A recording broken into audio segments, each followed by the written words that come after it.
Hola amigos, soy Fernando Vivas y este día el comercio quiere hacer un panel dedicado a Lima, no a los candidatos de los que no debemos hablar. Respetamos mucho el proceso silencioso y personal de decisión de cada uno en su voto, pero sí queremos hablar de nuestra ciudad.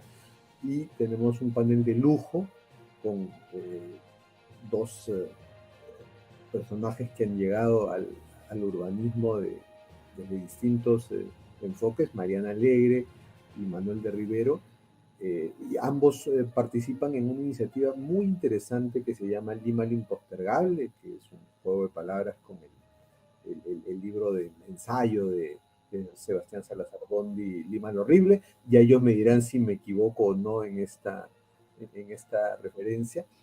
Mariana empezó en el derecho y de ahí llegó al urbanismo y Manuel desde la arquitectura misma.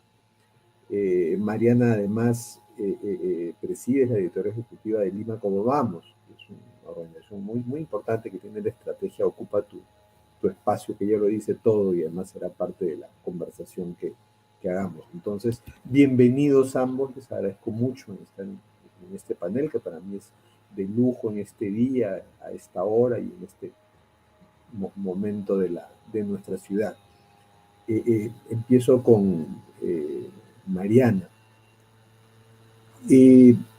La, ¿Sientes que la campaña, sin necesidad de mencionar nuestros nombres y simpatías, ha servido para colocar algunos temas claves de los que para ti debieran estar sobre el tapete, o se ha quedado mucho en el tema de seguridad, que no es la competencia principal de los alcaldes? Si no han estado en estos temas en el debate como debieran estar, dinos tú por favor cuáles debieran ser esos temas en el tapete, porque la discusión sobre Lima sigue más allá de las elecciones. Sí, y bueno, primero Fernando, muchas gracias por la invitación, un placer estar aquí en la mesa de debate. Y respondiendo a tu pregunta, definitivamente esta campaña creo que ha sido la más pobre en relación a discutir y a debatir sobre el futuro de la capital. No solamente ha habido un asunto en sí misma, ¿no? En la campaña, en la manera en la que se ha llevado esta, sino por supuesto una suerte de contaminación a partir del proceso político nacional que ha permitido que la agenda pues esté puesta más en el debate a nivel de lo que pasa en la presidencia y en los ministerios y no en que la campaña pueda proponer, llevarnos propuestas y debates y discusiones a nivel de la ciudadanía. Hace una campaña que ha empezado tarde y que ciertamente se ha quedado pues, más en esta lógica pues, de pugna política, que es lo que suele pasar, pero lamentablemente no ha habido ningún destaque en relación a temáticas de interés ciudadano.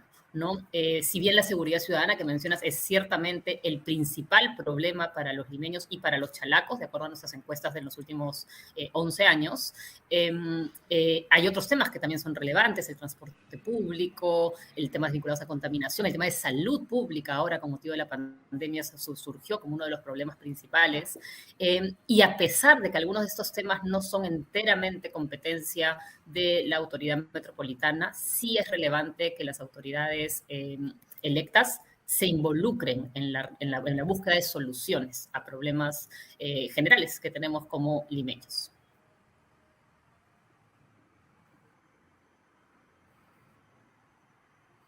La misma pregunta, pero con el añadido de si de aquí en adelante salga quien salga, elegido o elegida, ¿crees que algo podemos hacer para que los temas que más nos interesan se pongan en el debate?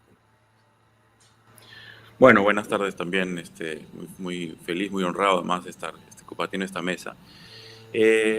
Sí, añadiría a todo lo que ha dicho Mariana, que sí ha habido una oportunidad perdida en la posibilidad de hablar de temas más profundos, ¿no? De hecho, con lo del Lima impostergable, lo que planteamos era como que ya hay cosas que ya no pueden esperar más. Gestión tras gestión se siguen empujando Y como se mencionó antes, también el lado político de la elección quizás hace que no se llegue a profundizar. Tenemos más de 20 años sin un plan que esté actualizado, por ejemplo, está terminando la gestión actual, está dejando ya una actualización de ese y esperamos que empiece a seguirse ese plan.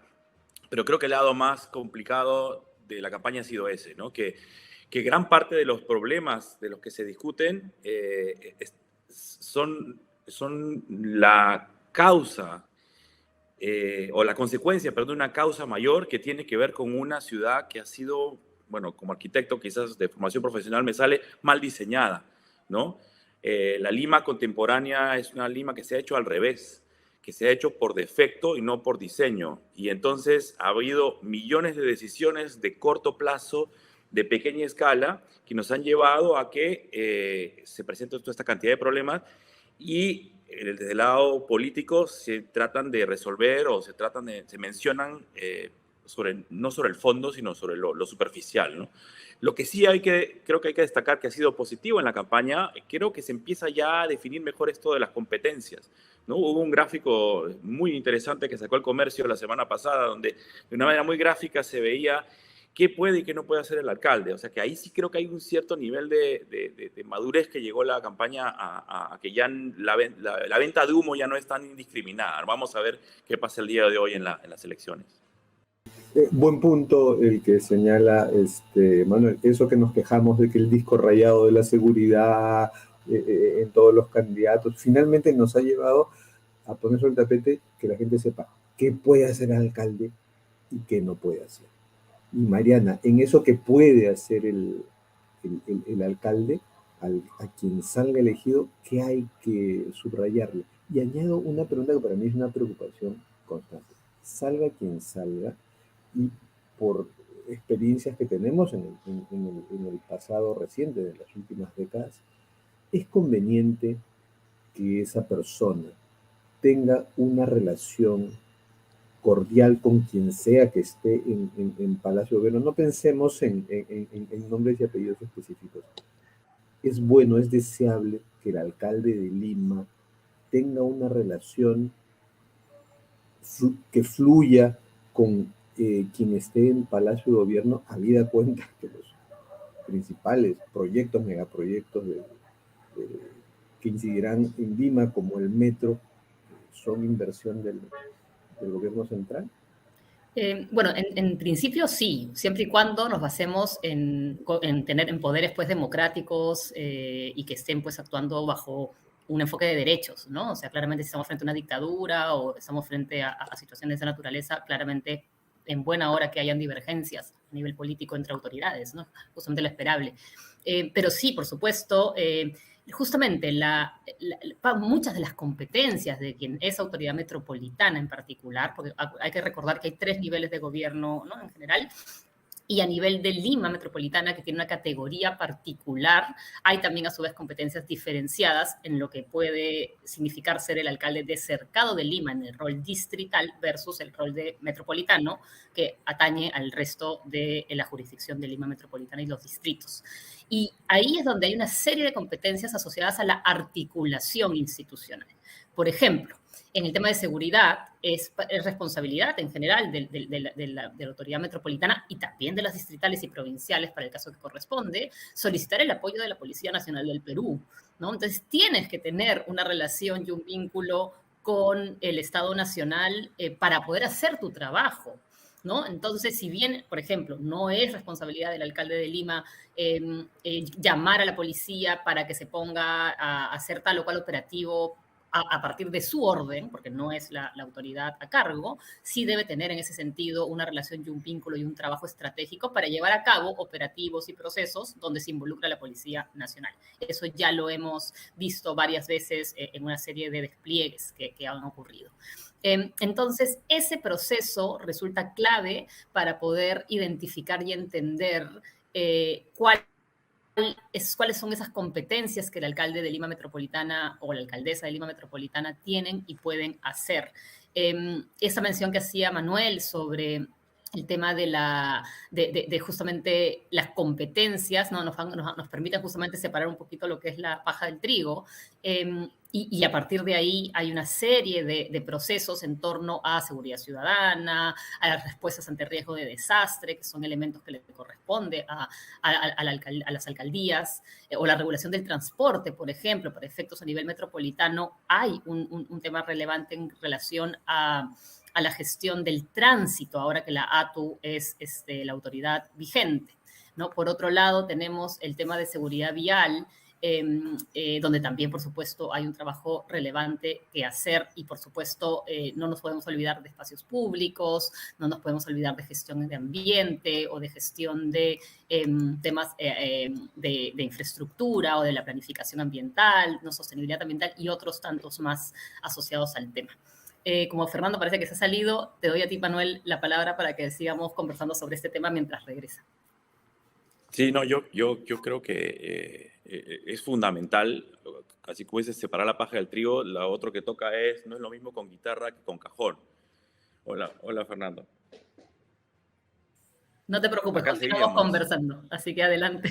Sí, estaba sumándome a lo que decía Mariana sobre la importancia de que quien gane tenga que buscar buenas relaciones, ¿no? Yo creo que no necesariamente la campaña es como se va a gobernar, ¿no? Creo que aparentemente hay una estrategia o espero que haya una estrategia que si en la campaña fue quién es el más fuerte, quién es el que más rápido va a combatir las cosas, creo que es impostergable, una vez más, que quien sea elegido, que pase a cambiar eso y que pase a ser ya alguien que concilie, que convenza, que lidere, ¿no? Creo que es una gran oportunidad para el que gane, que demuestre justamente qué es lo que es ser político y que tiene que ver cómo poder conducir, cómo poder hacer que todas estas divergencias que son naturales y saludables lleguen a un punto más importante que es esta ciudad, ¿no? Y Manuel, Mariana, hablamos de la relación, cuál debiera ser la relación ideal entre alcalde y gobierno central, pero y entre el alcalde metropolitano y los alcaldes distritales, habida cuenta que Lima tiene demasiados distritos, estamos muy subdivididos y esas divisiones ni siquiera corresponden siempre a sectores de la ciudad con mucha identidad como para que sea una división natural. Muchas de estas divisiones son forzadas, fronteras inútiles entre distritos. Es hora también de replantear, de poner en el debate esa discusión sobre la necesidad de que el alcalde metropolitano tenga más capacidad de planificar con y junto a los alcaldes distritales. Sí, Fernando, yo ahí creo, y un poco siguiendo lo que decía Manuel hace un momento, y hablábamos de las competencias, es interesante, ¿no? Porque aquellos que buscan llegar al sillón metropolitano saben perfectamente que el poder que tiene el alcalde metropolitano o la alcaldesa metropolitana es muy poco. Y ese es un gran problema para efectos justamente de gestionar la metrópoli y la ciudad. Hay no solamente poco poder, sino también al mismo tiempo hay poco dinero. No hay tanto dinero como si es que nos ponemos a comparar, por ejemplo, la inversión per cápita entre habitantes de una ciudad como Lima con la de Bogotá. Y a su vez, en ese sentido, una de las estrategias más importantes que tiene que tener quien sea autoridad de Lima Metropolitana es justamente estas que son ya como las habilidades blandas, ¿no? La capacidad de convocar, la capacidad de representarnos, la posibilidad de que nosotros como ciudadanos, como ciudadanas, nos den tranquilidad en cuestiones, por ejemplo, de crisis, ¿no? Saber que tenemos una autoridad que va a buscarla, así no sea en su competencia, resolver el asunto y generar una alianza con la policía o con el Ministerio del Interior o con quien corresponda para atender a las necesidades de la ciudadanía. Y eso aplica de igual manera a nivel distrital. El problema pues de la fragmentación de Lima, y no sé si entraremos a debatir sobre si queremos o no queremos más distritos o menos distritos, que ahí nos da para otro programa entero, la capacidad que tenemos justamente para gestionar un territorio tan grande que además tenemos que entender, funciona como un sistema complejo. No se trata de que justamente no llega el límite fronterizo y claro, se acabaron los problemas de contaminación de aire o de ruido o no. no es que cambiamos de jurisdicción y se acaba en la línea de transporte, o sea, todo es compartido a través de flujos que se conectan. Y por lo tanto, ese trabajo, esa articulación a nivel, hacia los distritos es clave y no debería estar constituida solamente por alianzas políticas, porque creo que es ahí donde justamente se destruye un poco esa idea de servicio público y de bienestar colectivo que todas las autoridades que ahora serán electas, en teoría, se han comprometido a impulsar. Manuel, y de pronto luego tú también, Mariana, por favor, respondes a la misma pregunta. Aquí la pregunta es una inquietud de los últimos años.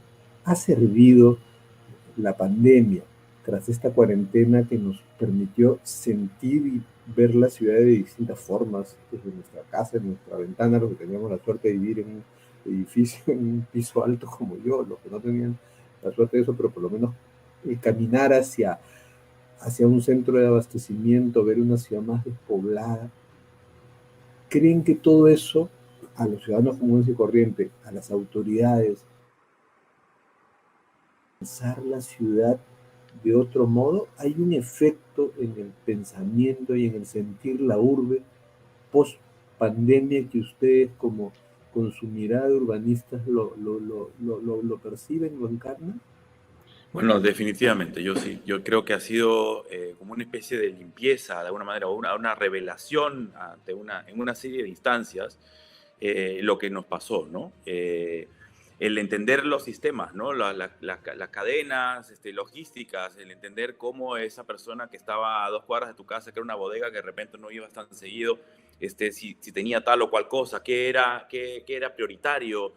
Sí, evidentemente la necesidad de espacios públicos, el reconocernos unos a otros, ¿no? En esta ciudad tan grande, no necesariamente la gente se veía a sí mismos, ver la importancia del transporte.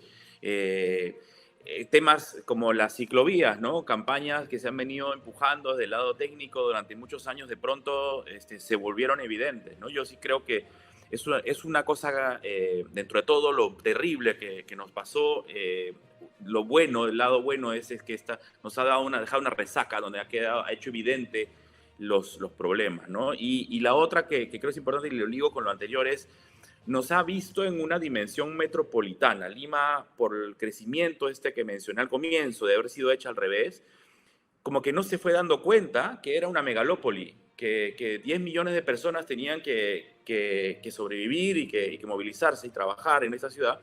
Y aquí fue como muy, muy evidente. La gente estaba pendiente de números todos los días sobre qué pasaba, qué no pasaba, comparaba con otras realidades. Y entonces eso es lo que debemos de usar, lo que debe servir para de aquí en adelante empujar a ver cómo vamos a remodelar esta ciudad, que es una provincia que ha crecido, sigue siendo provincia, para que pase a ser una metrópoli. Y esa es la gran agenda que le queda al que sea elegido, y tomando también con la pregunta anterior, y por lo tanto es clave cómo se va a articular este alcalde y este nuevo consejo con las instancias de arriba y de abajo en términos de gobernanza. Y Mariana, esta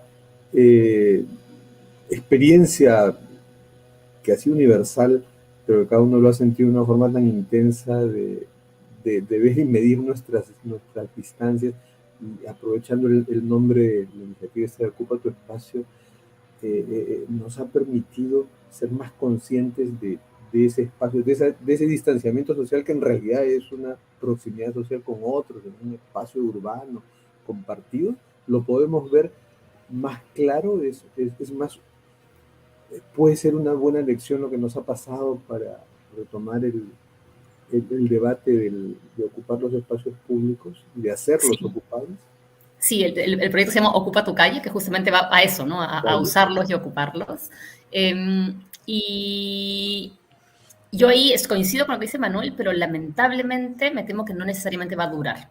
Y eso puede ser preocupante, es muy preocupante, de hecho, porque la demanda ciudadana determina en muchos casos luego la política pública, ¿no? Y por lo tanto el tipo de gestión que se hace. Conversábamos en la previa contigo, Fernando, y Manuel decía que, claro, si le preguntas a cualquier técnico especialista en temas urbanos en los últimos 15 años, pues todos vamos a coincidir con cuáles son los temas relevantes, cuáles son los conceptos, cuáles son, ¿no?, las bases con las cuales construir una ciudad más sostenible, más justa, etcétera.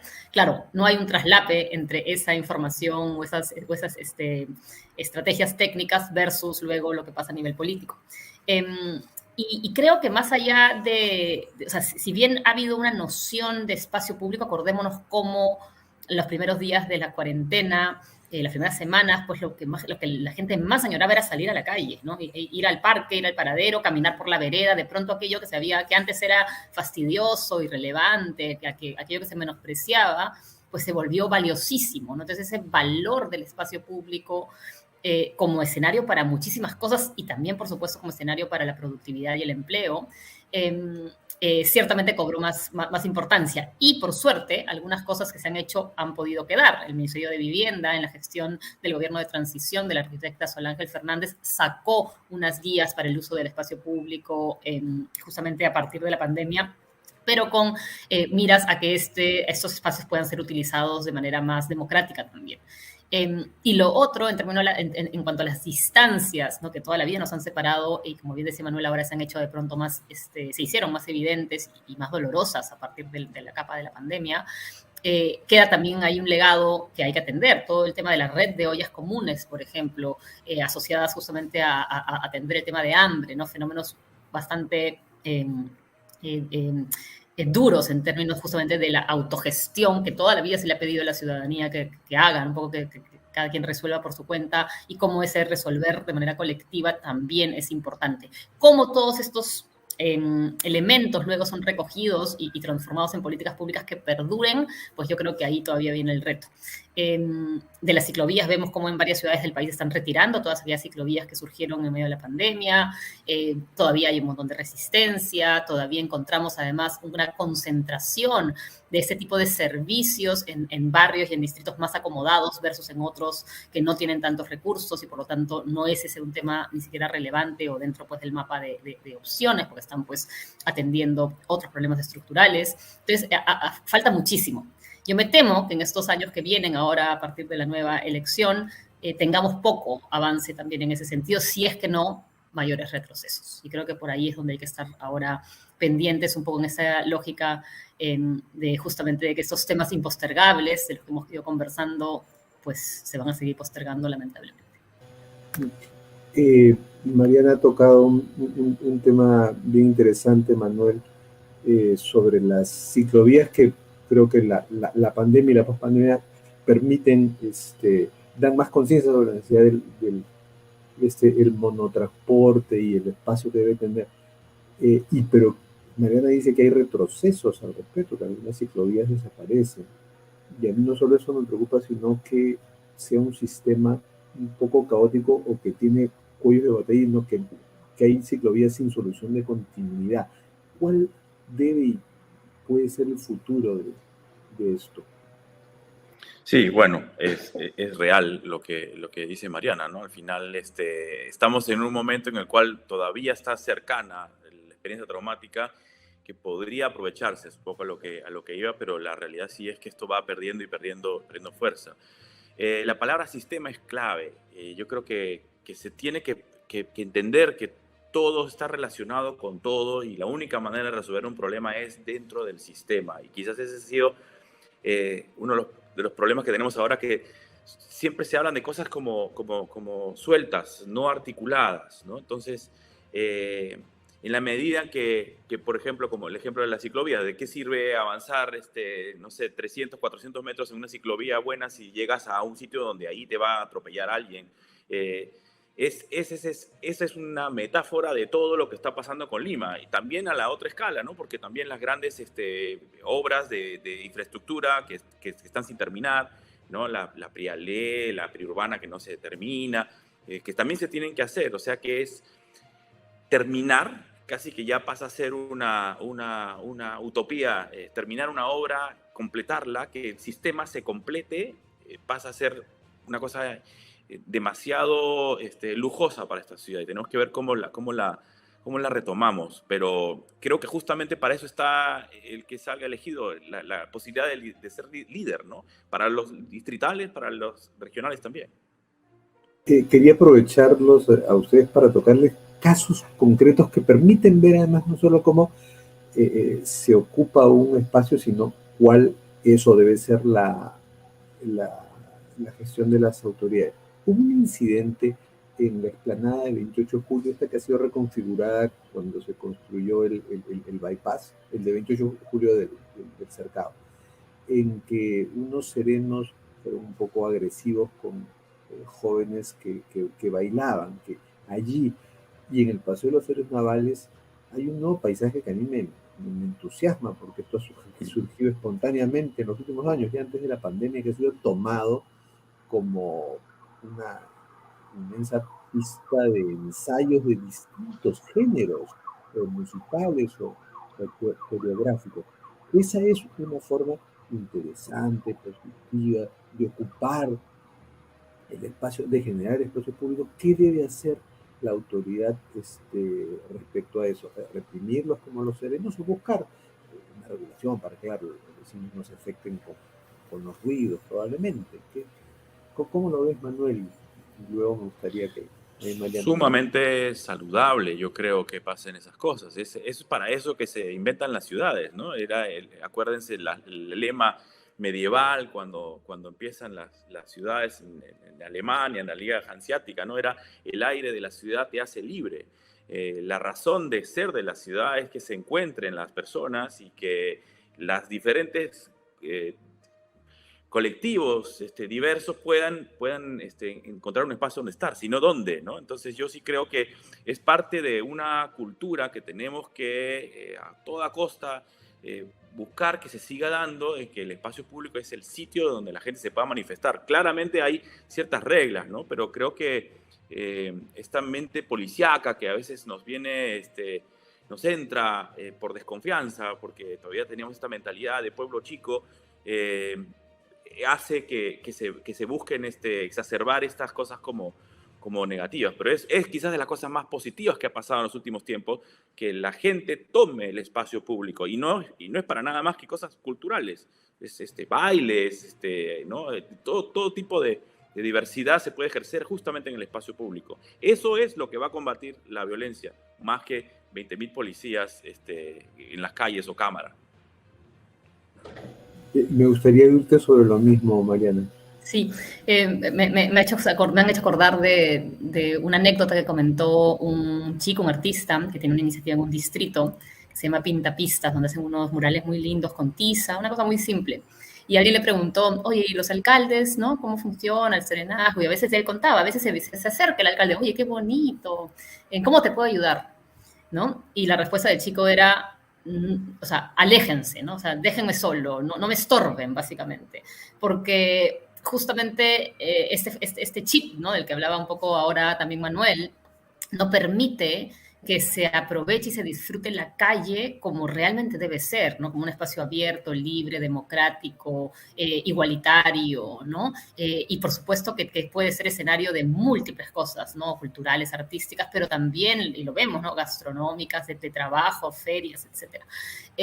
Y creo que justamente quizá una visión en la que nosotros hemos estado, que no solamente es policial, es represiva, ¿no? O sea, hay como una suerte de todos son enemigos, quizás alimentada por la época del terrorismo, ¿no? El otro es peligroso, entonces no queremos que estén cerca, no queremos que se sienten, no queremos que descansen, no queremos que se use el parque, y un poco a partir de ahí es que nace la iniciativa Ocupa tu Calle allí por el 2015, el 2014, que era justamente buscando quitar, ¿no? Los letreros de prohibido pisar el césped y cambiarlos por letreros de permitido sentarse, ¿no? Y la gente necesitaba, cuando hacíamos las intervenciones urbanas, sobre todo en las primeras, la gente no terminaba de entender qué pasaba y nos preguntaban, ¿puedo usarlo? ¿Cuánto cuesta entrar?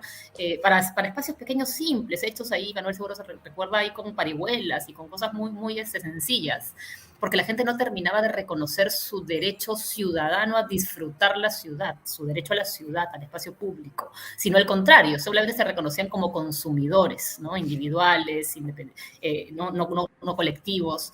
Y eso es muy dañino para la construcción de una sociedad que justamente pueda llevar las emociones que tenemos compartidas de manera sana, ¿no? Y que esto no explote en, por supuesto, problemas mayores. Y acá estamos hablando todavía de una perspectiva absolutamente ciudadana, ¿no? De una perspectiva de protesta o política que también es relevante para efectos del uso de la calle.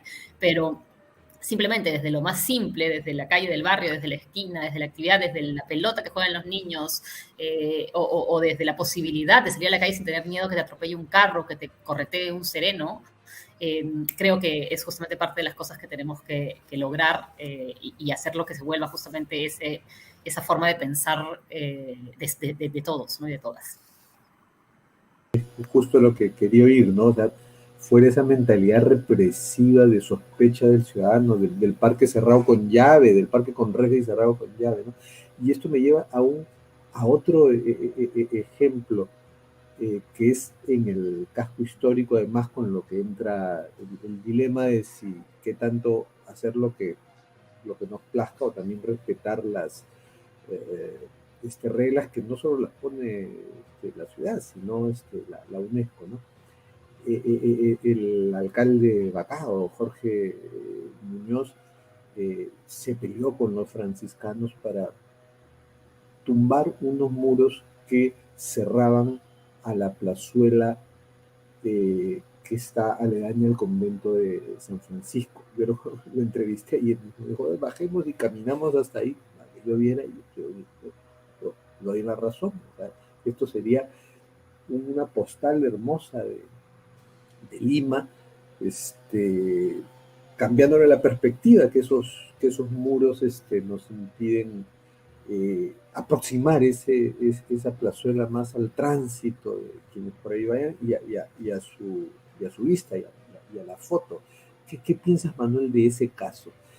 Quien sea alcalde debe heredar ese pleito o buscar conciliar con los franciscanos. Bueno, creo que justamente conciliar, ¿no? Volvíamos a lo anterior, ¿no? La razón de ser de la ciudad es justamente ponernos de acuerdo y convivir. Y ese caso y otros que se vienen dando que son producto de una manera de hacer ciudad muy vertical, ¿no? O sea, creo que también ya hace varias décadas hay un consenso respecto de que no se puede avanzar en una ciudad si es que no ha habido a un nivel de consulta, un nivel de participación. Por supuesto que no todos van a estar de acuerdo, pero tienen que darse los mecanismos para los cuales las cosas se generen de alguna manera consensuada, ¿no? Y creo que el caso de ahí, los dos tienen puntos de vista que son válidos. Ya cuando entramos además hacia la situación de patrimonio histórico, que puede parecer que es algo puesto en piedra, tampoco, depende de a qué año te remontes, si es que estaba cerrada o no estaba cerrada. Discusiones que son valiosas y quizás la discusión misma es el lado más valioso, pero bajo ningún punto de vista creo que se debe de llegar bueno, por último yo tengo aquí la autoridad y la impongo, ¿no? No quiere decir saltarse reglas, ¿no? No quiere decir caos, porque quizás ese es el problema que tenemos ahorita por todos lados, ¿no? Una luz roja ya es visto como una sugerencia en muchos sitios. No, hay que seguir las reglas, pero sobre cosas como estas, sí creo que fue un error el que se haya agotado el diálogo y que se hayan hecho las cosas al margen de los vecinos que están en la zona.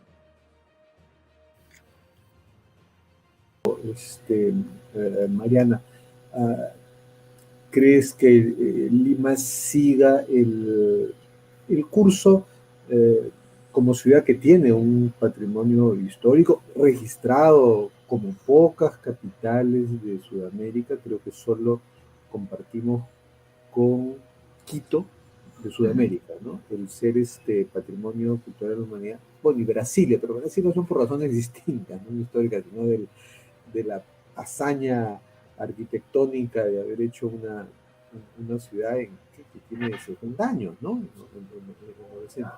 O sea, somos únicos en tener un casco histórico que es patrimonio de la humanidad.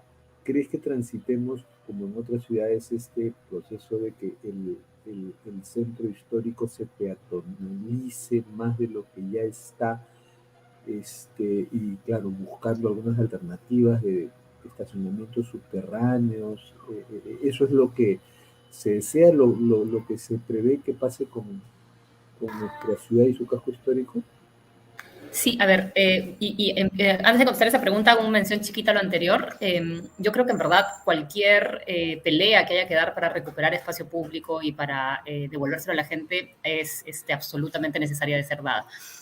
Más allá de que sean una congregación religiosa o los congresistas que también tienen esta otra plaza secuestrada, ¿no? O la plaza de estacionamientos que está ocupándose ahora en el Ministerio del Interior hace ya muchos años, ¿no? O sea, cualquier capacidad que tengamos de eliminar rejas, llevar espacio público, construir más espacios para que la ciudadanía pueda tener lugares para justamente disfrutarlos, es absolutamente bienvenida y es una pelea que hay que darla. Y eso, de hecho, va a determinar muchas veces la condición o un poco el enfoque que una autoridad distrital o metropolitana pues quiera tomar, ¿no?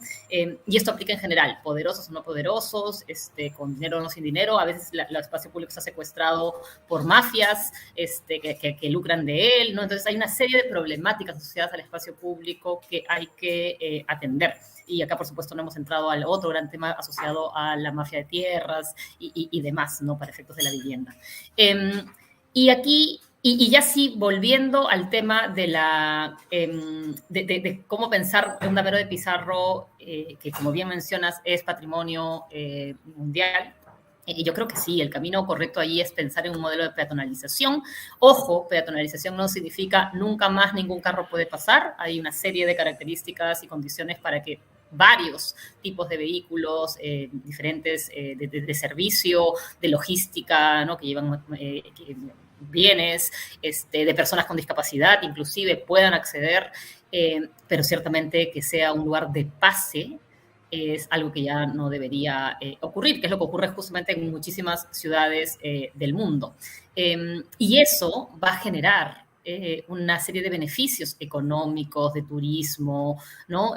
De cultura, que van a pagar con creces lo que ahora, en una ciudad mal diseñada, como bien mencionó al inicio Manuel, son fastidios en cuanto a congestión y tráfico, ¿no? Eso creo que es importante. No hay que descuidar, por supuesto, hay que ofrecer estrategias y alternativas, pero ciertamente no podemos esperar a que esté resuelto el asunto del transporte y del tráfico para hacer luego obras y transformaciones positivas para la ciudad, porque si no, nunca vamos a tener resultados.